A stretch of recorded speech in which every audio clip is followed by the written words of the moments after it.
নাগেশ্বরীতে শীতার্তদের মাঝে নাগরিক সামাজিক উন্নয়ন সংস্থার পক্ষ থেকে শীত বস্ত্র বিতরণ করা হয়েছে।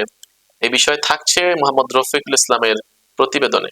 নাগেশ্বরীতে শীত বস্ত্র পেয়েছে শতাধিক শীতার্ত মানুষ।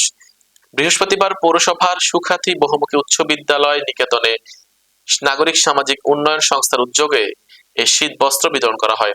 এতে প্রধান অতিথি ছিলেন নাগেশ্বরী সরকারি কলেজ অধ্যক্ষ প্রফেসর ডক্টর আনোয়ার হোসেন মন্ডল।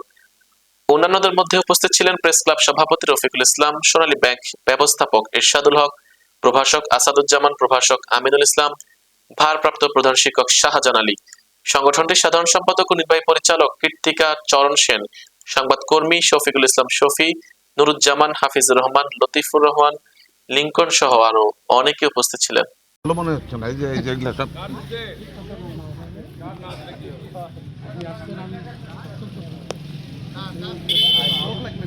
না না আবার এক সময়